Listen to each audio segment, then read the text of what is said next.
Hello दोस्तों, जैसा कि आप सभी जानते हैं कि यूपीएससी प्रीलिम्स होने जा रहा है 25 मई को। जैसे जैसे दिन नज़दीक आ रहे हैं, बच्चों की टेंशन बढ़ती जा रही है।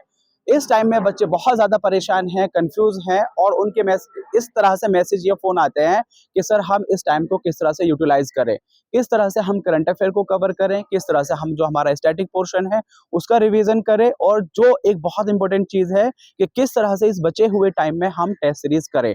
तो देखिए, एक बहुत जनरल सा एक सिंपल से मैं कोशिश करूँगा कि कुछ ही टाइम मिनट में आप बच्चों की इस क्वेरीज़ को, इन सब क्वेरीज़ को मैं सॉल्व कर सकूँ। तो सबसे पहली बात तो ये है कि जो भी आप टाइम दे रहे हैं, जितना भी टाइम दे रहे हैं, फॉर एग्ज़ाम्पल आप 10 घंटे दे रहे हैं, उसमें से एक रूल बना लीजिए 20% जो टाइम है, वो आपका जाएगा सीसैट को।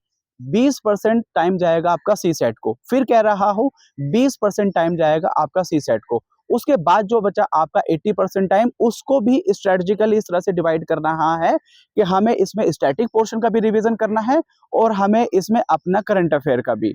एक जो बहुत बड़ा चैलेंज होता है बच्चों के सामने या बहुत बड़ी गलती करते हैं, वो करते हैं इस टाइम में बहुत ज़्यादा टाइम देते हैं करंट अफेयर को। देखिए, करंट अफेयर की कोई लिमिटेशन है नहीं।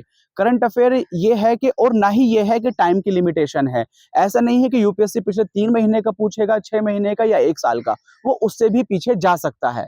तो उसमें लिमिटेशन है नहीं, तो उसमें आपको बेसिक चीज़ें करनी है, बस अपने आप को ये सैटिस्फैक्शन कराना है कि एटलीस्ट इतना मैंने कर लिया है, इसमें से आया तो इसमें से मैं ठीक करने की पूरी-पूरी कोशिश करूँगा। बहुत ज़्यादा करंट के पीछे ना पड़ें। देखिए, हमेशा वो है आपका डेली न्यूज़ के नोट्स बनाएँ, लेकिन वो टाइम ज़्यादा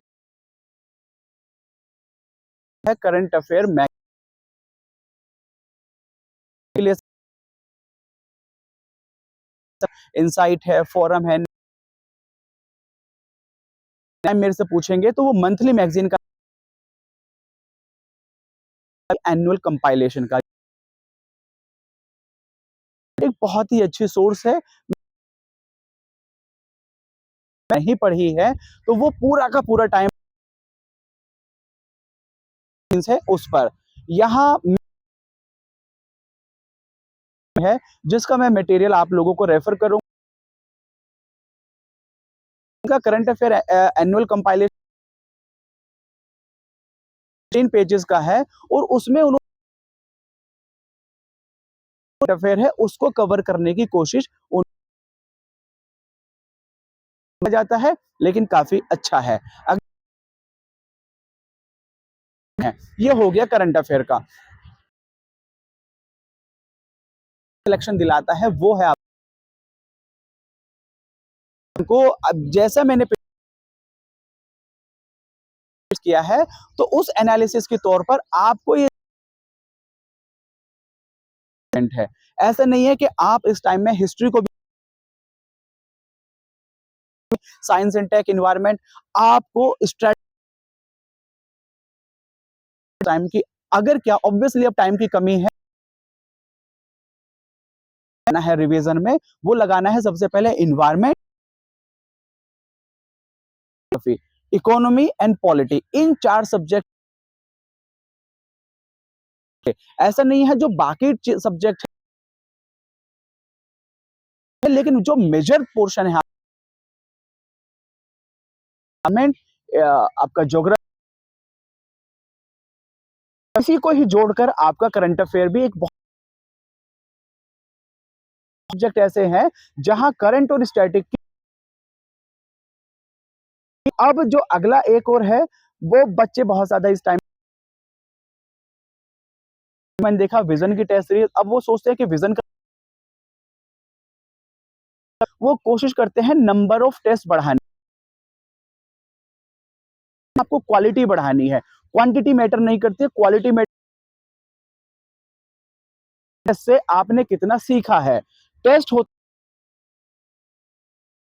कुछ नई इंफॉर्मेशन बताने के लिए, ताकि उस नई इंफॉर्मेशन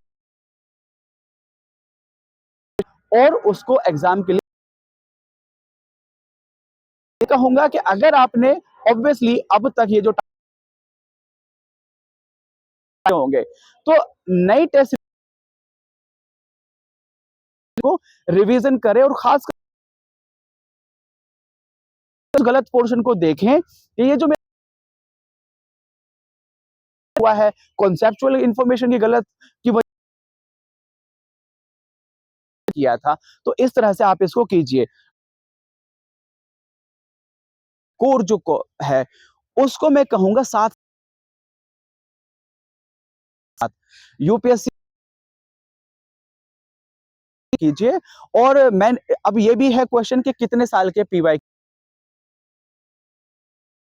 थी, बहुत ही इफेक्टिव है। ऐसे तो कोचिंग का है, उसके पीछे आपको नहीं भागना है। एक सोर्स बता रहा हूं, एनालिसिस, उस डॉक्यूमेंट में हर ऑप्शन को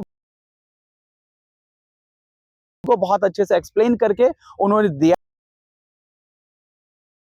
क्वेश्चन आया कि किसी पार्टी को स्टेट पार्टी, उन्होंने सारे सारे के सारे तरीके हैं वो उन्होंने या नॉर्मली जो किसी एमएलए को उसके लिए क्या क्या कंडीशन होती है, है वो इलेक्ट हो जाता है एज एमपी इन लोकसभा लेजिस्लेटिव असेंबली। और अगर कोई एक्शन नहीं लिया तो कौन सी सीट उसकी ऑटो बहुत अच्छे से कवर की। मैं एक बार फिर रिवाइज कर, टाइम आपका जाना चाहिए, जाना चाहिए आपका स्टैटिक करंट अफेयर को, रेस्ट 60% आपका सब्जेक्ट। ये नहीं कि आपको पढ़ने में कौन सा किस में से ज्यादा क्वेश्चन आने के चांसेस एंड इकोनॉमी। आपको हिस्ट्री पढ़नी है, एंशिएंट मिड, सारे पोर्शन करने हैं, लेकिन हमें इस पर। और लास्ट में एक रिक्वेस्ट है मेरी, टेलीग्राम पर एक डॉक्यूमेंट मिलेगा, 2 दिन में आपका जियोग्राफी तैयार, 3 दिन में आपका ये तैयार। जो पढ़ चुके हो, जहां से पढ़ चुके हो, होती है ना, आप जब उसे दोबारा पढ़ते हैं तो उस पे आपकी एक मेमोरी होती है। और वो लीजिए, नए मटेरियल की मटेरियल मैंने आप